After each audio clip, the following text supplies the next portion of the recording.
What is going on, everyone? It's Ultimate Spy 53 here, and welcome to another episode of Reviewed number 127. And today, I'm going to be reviewing the Chronicles of Narnia, the Voyage of the Dawn Treader.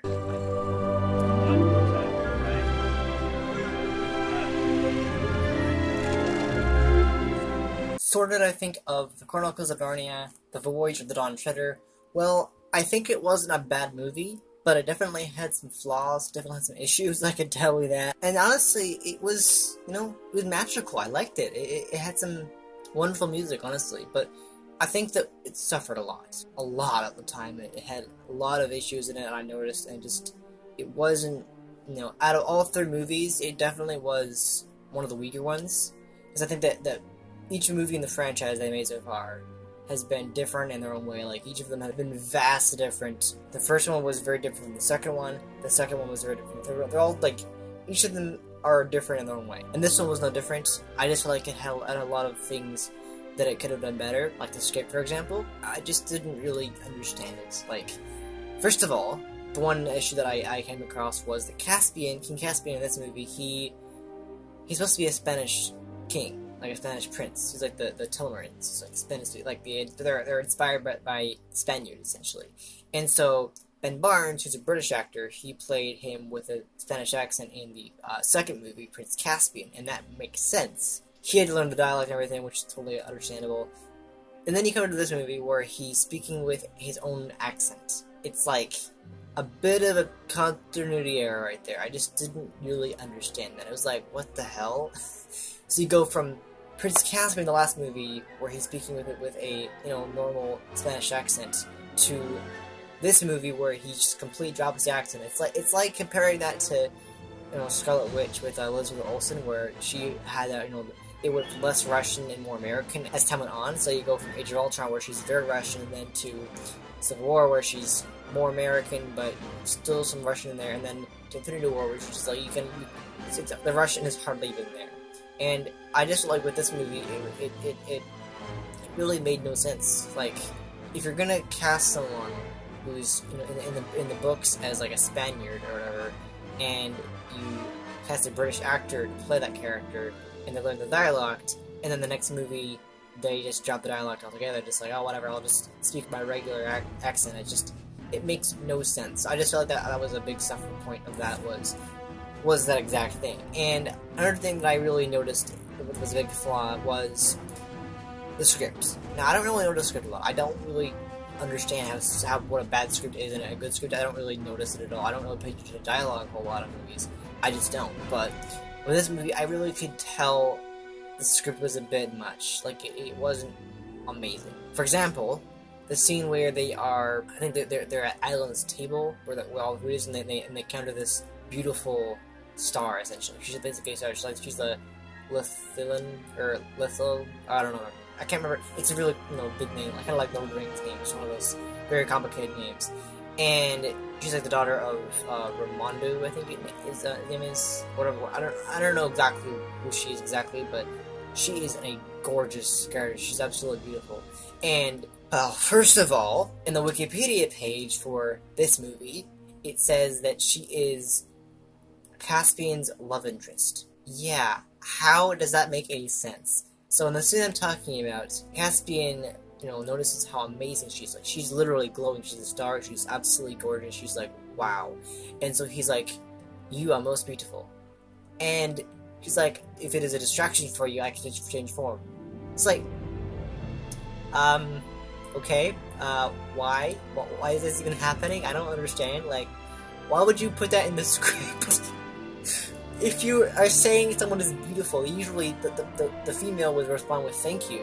It's very nice of you. But not say, oh, if I'm a distraction for you, I can inform. What?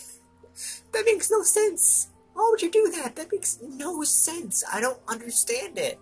It's just, that was one of the flaws I found in the script was that exact thing. I mean, the script itself wasn't terrible. I just think it could have been rewritten better, because I noticed it had a lot of issues with it. In general, the movie didn't suffer a whole lot of it. There's a big time jump, obviously. It was like 3 years, so Lucy's obviously going to look a lot older. I mean, she looks amazing in that movie. She looks absolutely gorgeous in that movie. And the really interesting thing about her character in this movie is that because it's obviously her and Edmund's last, adventure together, and so she's like she steals this, or not she, I guess yeah, she basically steals this paper out of this book of like enchantments or something like that, and it's basically making herself beautiful, and it's like she basically makes herself look like Susan. And she goes to this mirror and finds this like 1940s style event thing, and it's basically Anna Poppenwell playing Lucy, playing Susan, playing Lucy. It's just like, it's so weird. But basically, because obviously Anna Poppenwell does make a cameo appearance, as well as an actor for Peter, and I mean, it's obviously a cameo, but it's still her, and it's like, why would you put that in the script? You're already beautiful as you are. Why would you want to make yourself more beautiful? Like, I'm not beautiful enough currently. I guess not. That's what she thinks. But in general, the movie, I didn't hate it. I just think it had a lot of flaws with it. I think it was definitely fun. I definitely liked it. It was very magical. It was very wonderful. It had amazing music, but again, there was a lot of things that I really had issues with, especially in terms of Caspian's accent changing. I mean, there's obviously a good 3 years in between, so he explains what exactly happened. They came back and with Eustace, who's their cousin. And, it's all this crazy stuff, and they've got a big adventure where they're on the treasure, and Ruby Cheap is there. But I think at this time he's played by Simon Pegg instead of Eddie Izzard from the previous movie.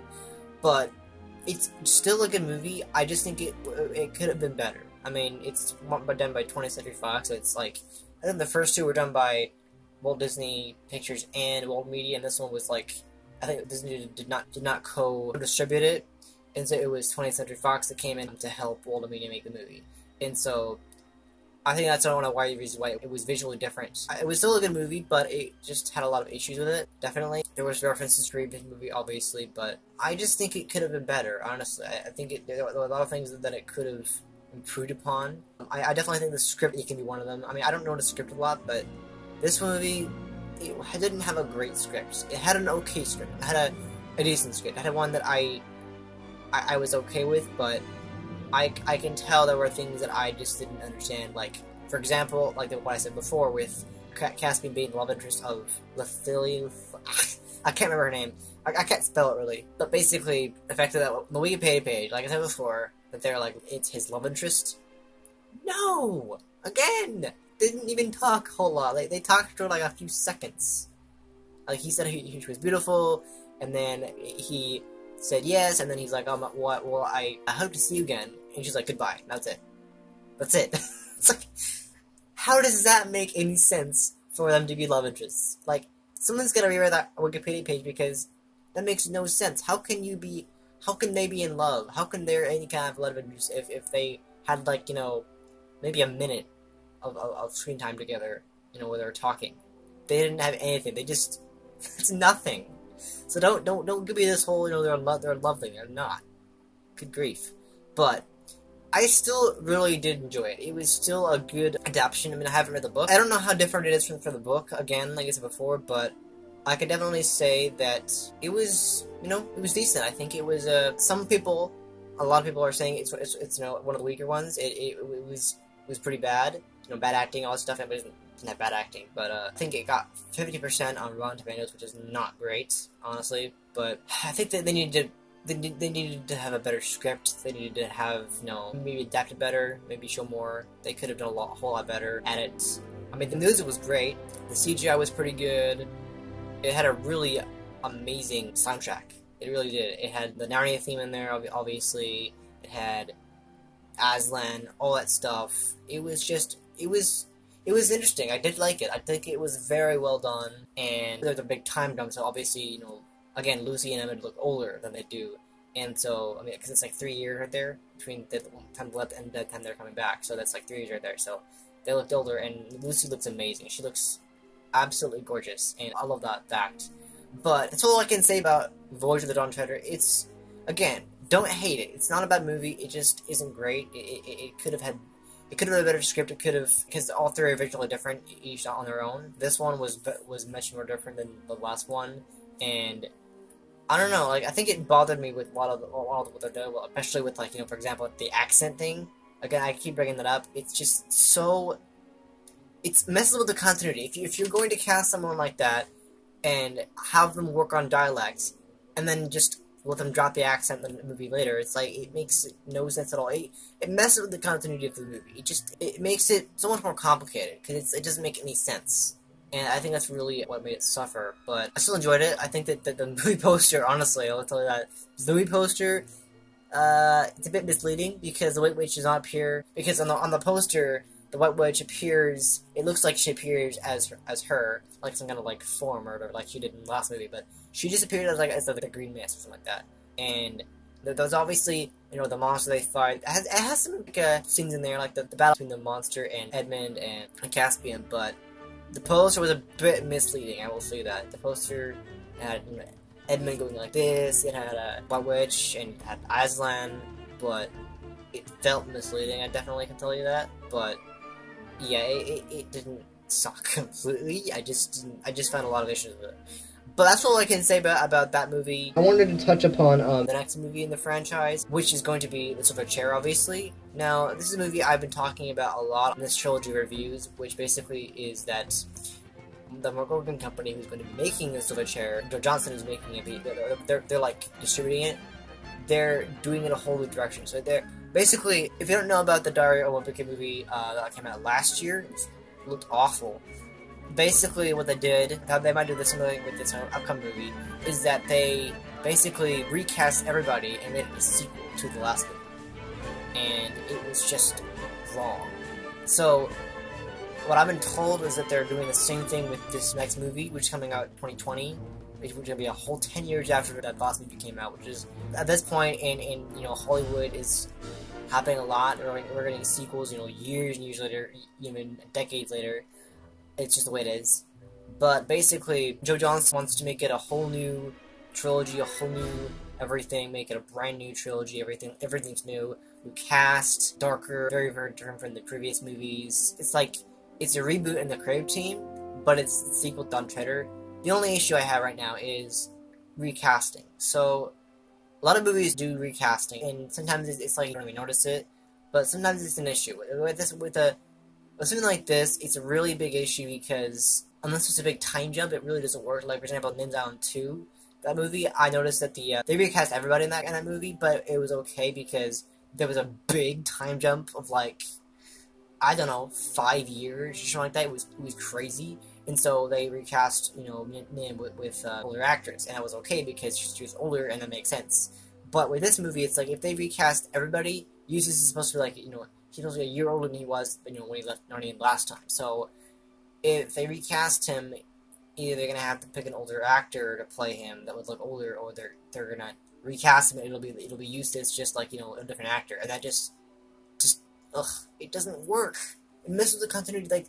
And plus if they recast Aslan, Ribishi, all those characters, it's just gonna look messy, and I don't like that. I think that they should, like, they're making it, it's gonna be visually different from the previous movies, and plus I think that Joe Johnston, you know, he hasn't even cast anybody yet. He's gonna be filming later this year in New Zealand, so I don't know what the plan is with that, but I'm starting to feel less, you know, hopeful for it, because I think at this point they should maybe just not do it, because it's like, if they're going to recast everybody and make it a sequel, they're basically doing what Diary of a Wimpy Kid did, where they ended up making it a horror movie in the end. I didn't even bother watching the movie, but I'm just worried at this point. I'm worried that Silver Chair is going to just be one of those movies that just does not do well, and it's like a direct sequel to the last one, and just, ugh. But that's really all I can say about the sequel. It's coming out 2020. They're making it. I don't know what's going to happen. I might want to read the book just so I can see, you know, how different they are, but in general, The Voyage of the Dawn Treader wasn't a terrible movie. It suffered a lot and it had a lot of issues. I can tell you that. With the script, with the character, in terms of how the characters changed, and visually it was a very different movie. But I still enjoyed it. It was how it had the magical stuff. I think my favorite part in this video, if I had to name a favorite part, it would have to be when we first meet Lithalil, or whatever her name is, the daughter of Vamandu. She is amazing. She is absolutely gorgeous. I mean, I'm not kidding. She glows. She is beautiful. But that's just my opinion, really. I mean, obviously, probably a lot of people's opinions, but it's just what I think. But just in general, that's what I think about the Chronicles of Narnia. The Voyage of the Dawn Treader. It's still a good movie, but there are a lot of issues, and I think it could have done with a rewrite of the script, definitely. And you have Ben Barnes speak with the Spanish accent, because you gotta say, if you have a character that was in the previous movie and they come into the next movie, keep the accent, don't change it, don't let them just drop the accent. It messes with the continuity. That's how continuity with films is very important, I've learned. It's really important. But that's all I can say. I'm gonna give this movie a 5 out of 10.